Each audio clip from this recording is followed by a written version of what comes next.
And begin. So my name is Amit Pal and I'm the managing editor of the Progressive magazine based in Madison, Wisconsin for the past 103 years. And as the name implies, we are a progressive publication dedicated to peace and social justice and civil rights for all people.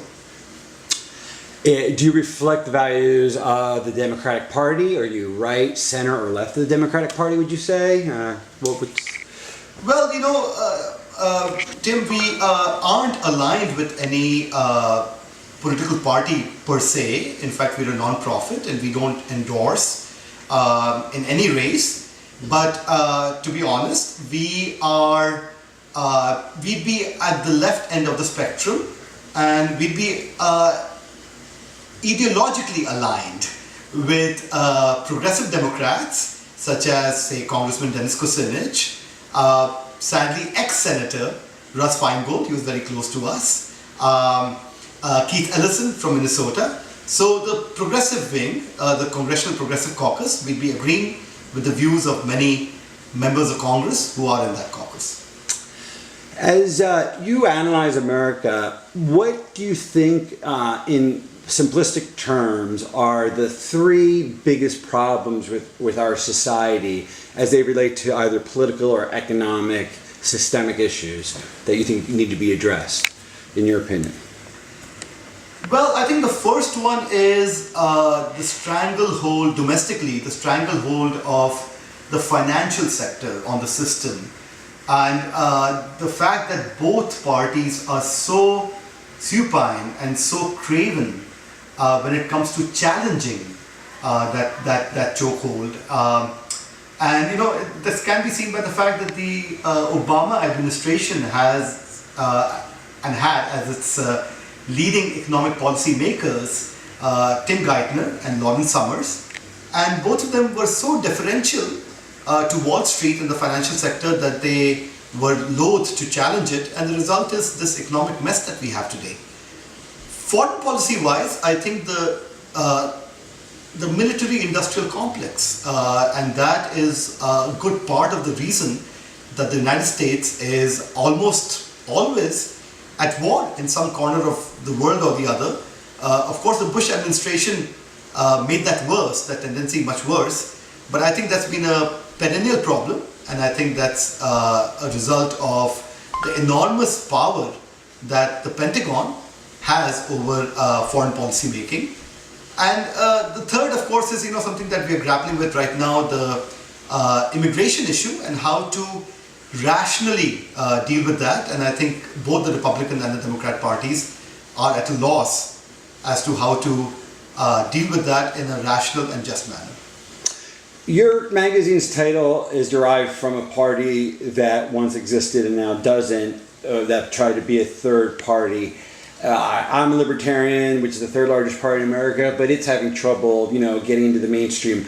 Do you think there is an importance or something that's very crucial about having at least a third, if not 4, 5, 6 parties in America? Or do you think that's a side issue, the idea of a third party to break the logjam? Oh, Tim, that's not at all a side issue for us.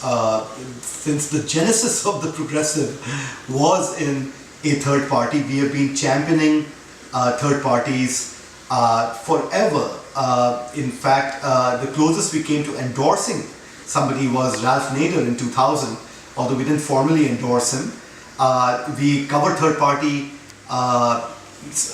again and again. We feel that they are a crucial challenge to the system. In fact, in a coming issue, we are profiling the Green Party presidential candidate, Jill Stein. And we have felt that they've always had a positive effect on the system.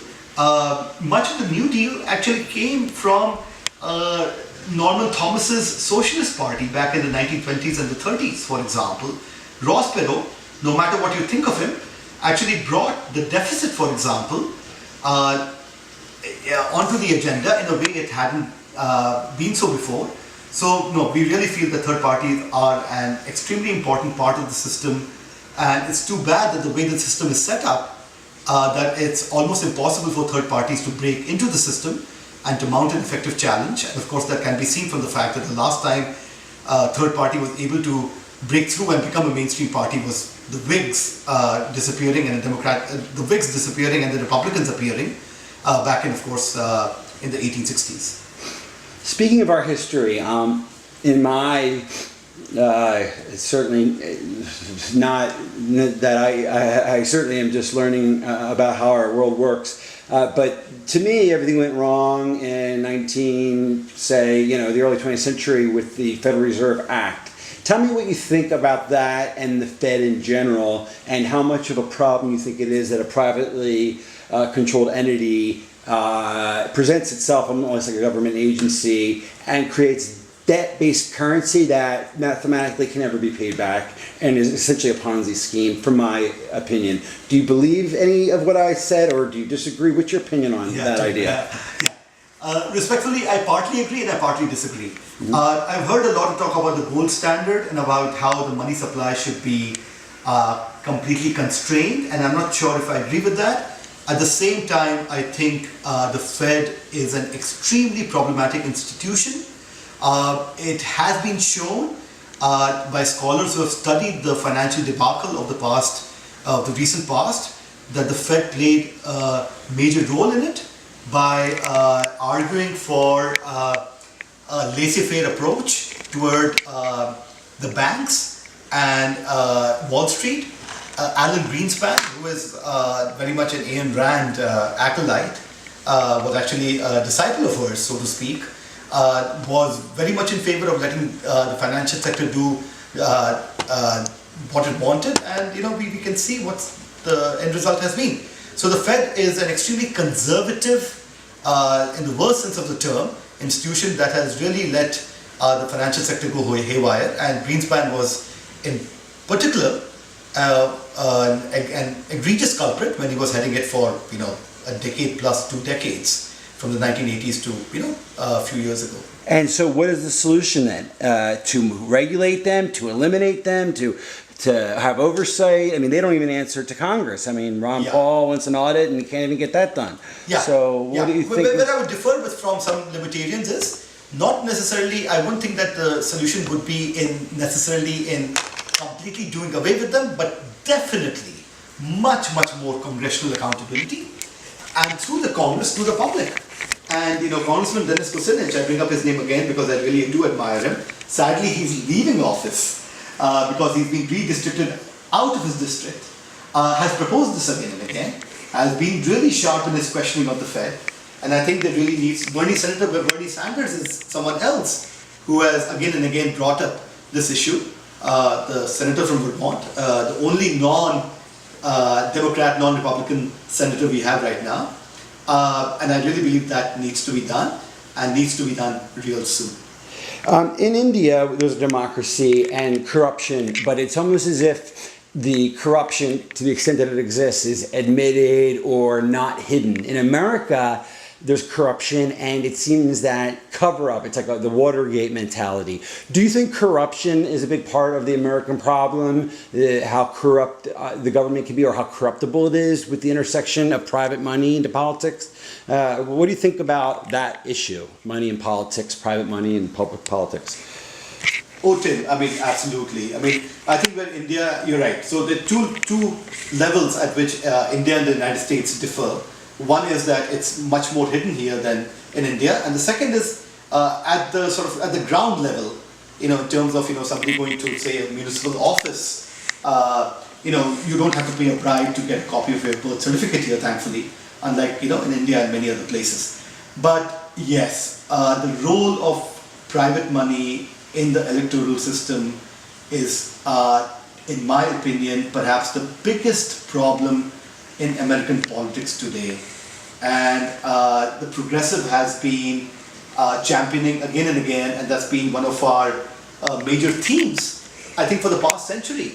The fact that this needs to be taken out, there needs to be public financing, limits on spending, pretty much a complete overhaul of the way elections are financed. Because it's inherently corrupt, inherently problematic, and we are seeing the end result. That Wall Street has taken over the system. Not one single Wall Street exec has gone to jail for the subprime scandal. The people who have gone to jail for insider trading and fraud, like Bernie Madoff, etc. But the bigwigs at JP Morgan, Goldman Sachs, all those places, not a single person has gone to jail. And I believe part of it is because they control the system through their campaign donations to both the Republicans and the Democrats. Why do you think it is that Americans are so apathetic in terms of these problems? There's no revolution. There's the Occupy movement was actually, to me, a very good sign of things coming, and then it died off. What did you think of the Occupy movement, and what do you think about America's apathy towards changing these things? Well, the Occupy movement was great, and we wholeheartedly supported it. It brought to the American consciousness a number of issues which were otherwise hidden, ranging from Wall Street's control of the system to inequality. And you're right, unfortunately, it's petered out because there wasn't electoral response to their demands, and that shows you to the extent that they control the system. As to why more Americans didn't join in, I think the Republicans and the mainstream media have muddled the debate with the result that there's confusion among a lot of people as to what happened, why it happened. A lot of people, for example, believe that it was too much government interference. Excuse me. Want to get some water? You want some water? No, I'm fine. Okay. Too much government interference, for example, that it was perhaps democratic as in sort of a capital D interference that caused this sort of subprime scandal, while it was essentially the government deregulating, allowing commodities sort of trading, allowing the Glass-Steagall Act to expire. All of that sort of combined led to this, but in the minds, as I said, of ordinary Joe Sixpack, that's not clearly the case because the Republicans and the media have both managed to muddle the issue. And that's a good point. The media is obviously something that we have a